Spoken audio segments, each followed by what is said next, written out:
3 lessons from Buddha on ego and true happiness. We talked about the reasons why it's important to develop a skillful sense of self on the path.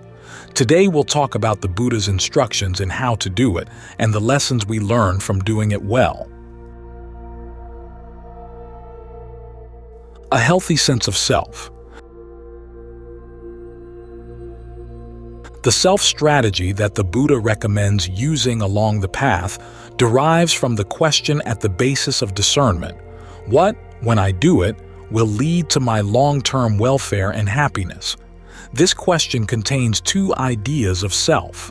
The first is the idea of the self as agent, the producer of happiness.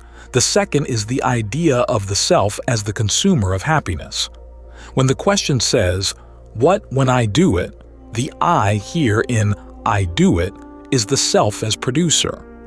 The my in "my long-term welfare and happiness" is the self as consumer of happiness.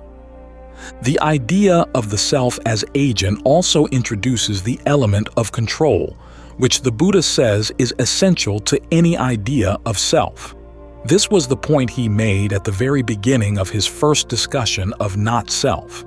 If you have no real control over something, how can you say that it's you or yours? It's only through the relative element of control you have over some of the aggregates that you can identify with them to begin with. Now, the Buddha has us use both the idea of self as producer and the idea of self as consumer as part of our motivation for practice. For example, concerning the self as producer, there's a passage where Ananda tells a nun that even though we practice to put an end to conceit, it's only through a certain kind of conceit that we can actually practice. The conceit he's referring to is the conceit implicit in the idea: if others can do this, so can I. This relates to our confidence, as producers of action, that we are competent to learn how to do things correctly and skillfully. This healthy sense of I gives us confidence that we can handle the path. Without it, we wouldn't be able to attempt the path at all. The Buddha also teaches us to use the idea of self as consumer as motivation for the path. There's a passage in the canon where he's apparently talking about a monk who's getting discouraged on the path and is thinking about going back to his lay life. Essentially, he recommends that a monk in that situation ask himself, do you really love yourself? Are you going to content yourself simply with the food, clothing, shelter, and medicine of lay life, even though this means staying in the cycle of birth, aging, illness, and death? Or would you really like to put an end to suffering? The implication here is that if you really love yourself, you should try to put an end to suffering. You should care for the self that's going to be consuming the results of your actions.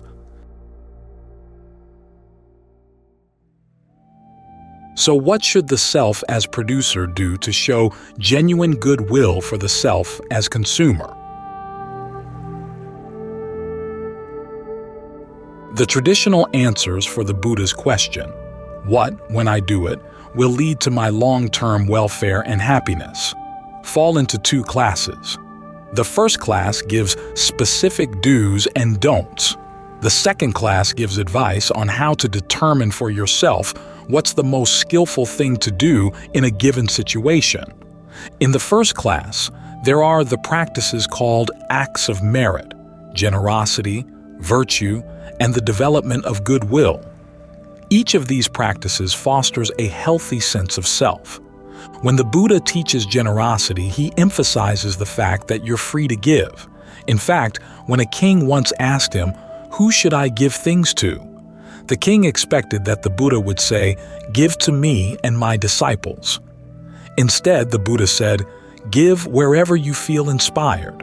In other words, he encouraged the king to practice generosity as a way of exercising his freedom to choose. The act of generosity is one of the first ways we realize that we do have freedom of choice. When you were a child, the first time you realized you had that freedom was when you gave away something you didn't need to give. It wasn't on a holiday or somebody's birthday where you had to give something. It was when, of your own accord, you wanted to make a gift of something that was yours. A strong sense of well-being and self-worth came from that choice. When you're forced to give, there's no special sense of self-worth. But if you give when there's no compulsion, it gives rise to a sense of self-esteem. You're not just a slave to your appetites.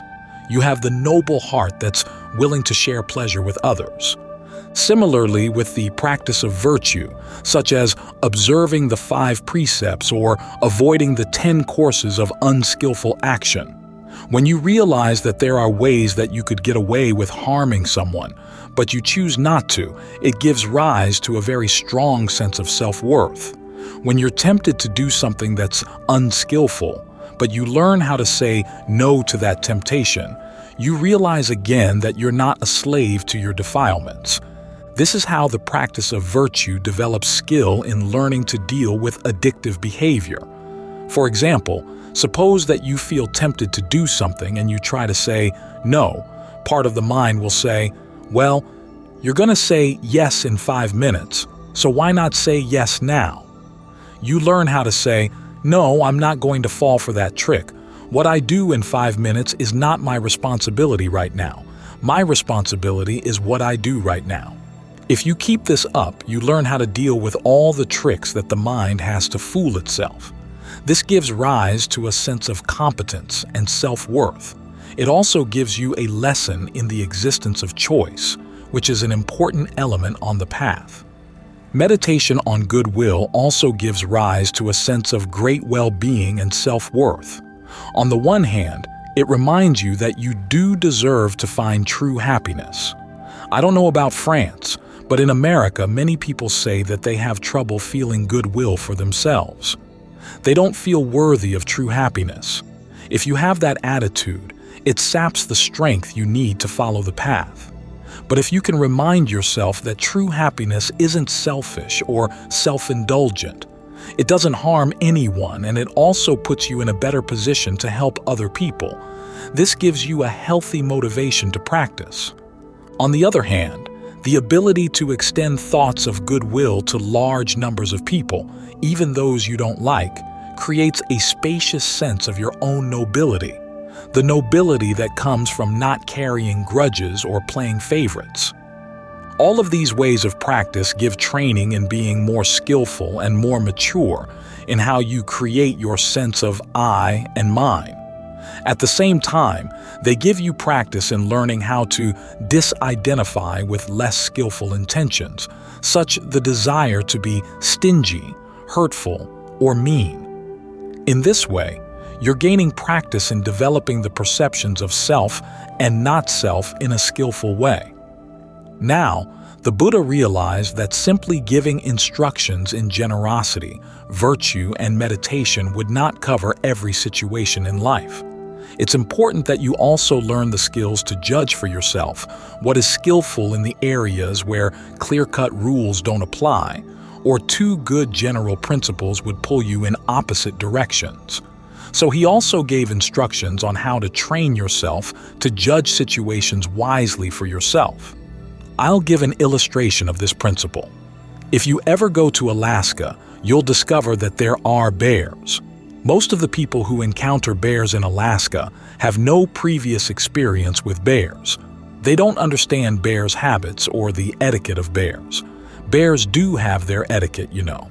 So, in order to train strangers in how to deal with bears, the Alaskan government used to post big signs around the state entitled Bear Awareness. It's joke in English that doesn't work in French, because the word bear in bear awareness can also be bear.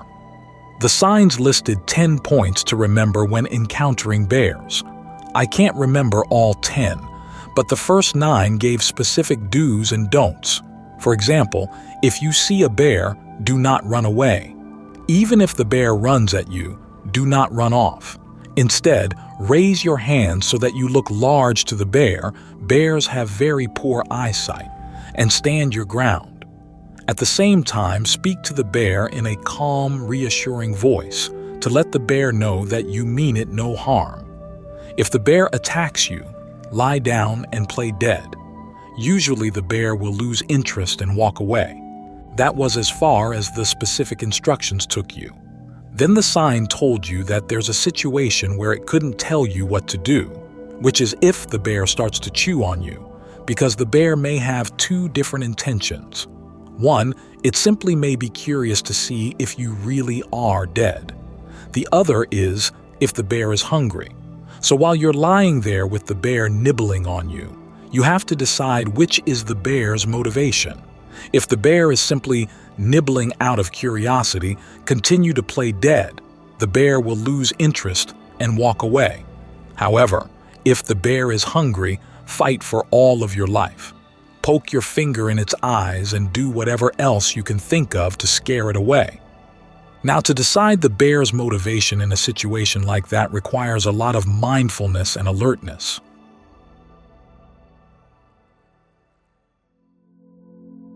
The first thing the Buddha taught to his son.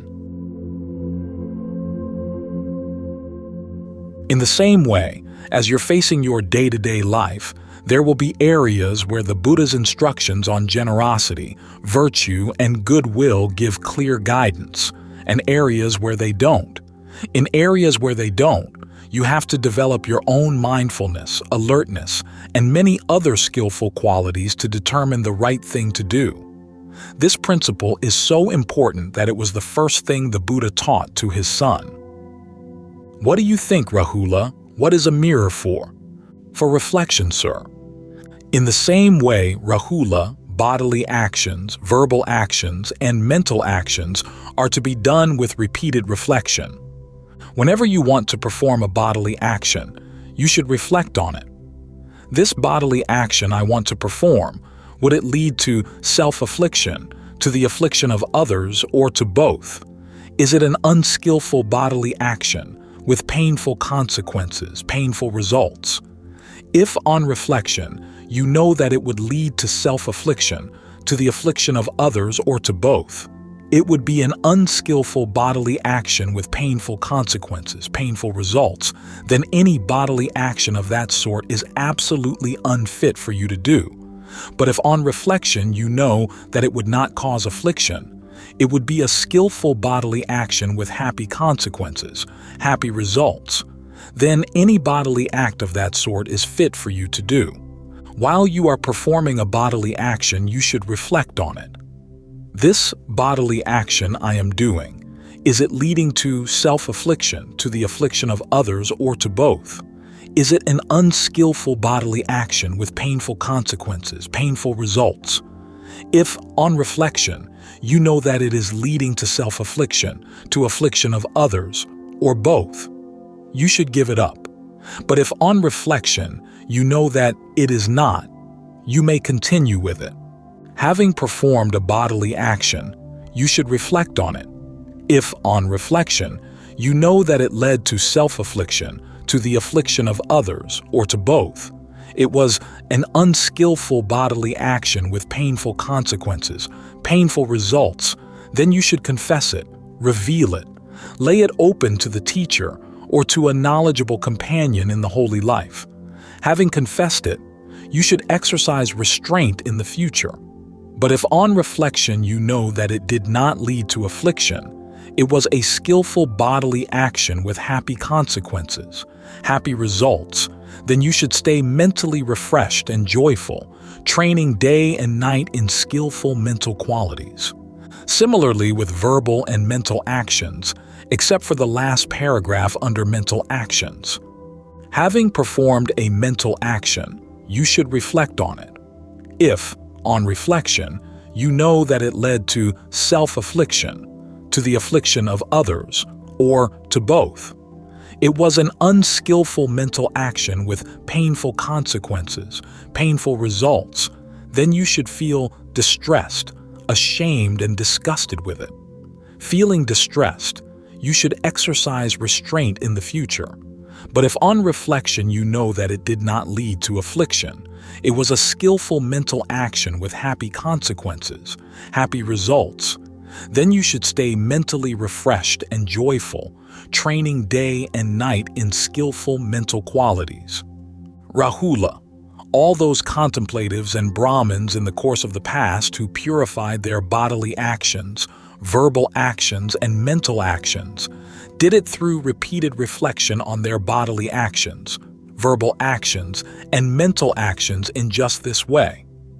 All those contemplatives and Brahmins in the course of the future who will purify their bodily actions, verbal actions, and mental actions will do it through repeated reflection on their bodily actions, verbal actions, and mental actions in just this way. All those contemplatives and Brahmins at present who purify their bodily actions, verbal actions, and mental actions do it through repeated reflection on their bodily actions, verbal actions, and mental actions in just this way. Thus, Rahula, you should train yourself. I will purify my bodily actions through repeated reflection. I will purify my verbal actions through repeated reflection. I will purify my mental actions through repeated reflection. That's how you should train yourself. MN 61, Majjhima Nikaya 61, Ambalathika Rahulovada. Sutta, Instructions to Rahula. Notice the qualities of heart and mind that are developed by this kind of practice. First, it teaches you to be observant, and in particular to be observant of your own actions, their motivation, and their results, because this is one area where we tend to engage in a lot of denial. The area of our motivations, our actions, and their results is the first area where we learn denial when we're children, as when we might have said, "It was already broken when I lay down on it." The Buddha here is teaching you not to develop that attitude. If you actually broke it by stepping on it, you should admit that you were the one who broke it. The Buddha's instructions here also teach you to have a healthy attitude toward your mistakes, what we would call a healthy sense of shame, one that comes with a high sense of self-esteem. You're not ashamed of yourself as a person, but you are ashamed of any of your actions that have caused harm because you regard them as beneath you. This healthy shame is actually very helpful on the path because it enables you to see your mistakes as mistakes and it makes you want to stop making them, the first steps in being able to learn from them. The Buddha's instructions also teach other healthy attitudes. For example, compassion. You want to make sure that your actions harm no one. Truthfulness. If you make a mistake, you should be willing to admit it to other people. Integrity. Take responsibility for your actions. In particular, however, the Buddha's instructions here teach the most skillful sense of self to help you on the path. A self that's always willing to learn. If your sense of pride or self-worth is built on the idea that you're already good, you'll have trouble learning and trouble admitting mistakes. But if your pride or self-worth is built on the idea that you're always willing to learn, then it opens many possibilities for developing more skill. It's the best kind of pride there is, the most useful basis for skillful I-making and my-making. This is the kind of pride that can use a sense of shame, integrity, and all the other attitudes the Buddha is teaching here as means to negotiate with your less skillful selves, the less skillful members of the committee, and win them over to the path to true happiness. In the factors of the path, this comes under right effort, the ability to generate desire within yourself to do the right thing.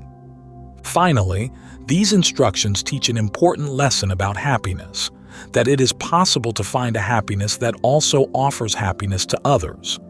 In other words, your happiness does not have to depend on the pain of others. If it's gained through generosity, virtue, and goodwill, it actually fosters their happiness too.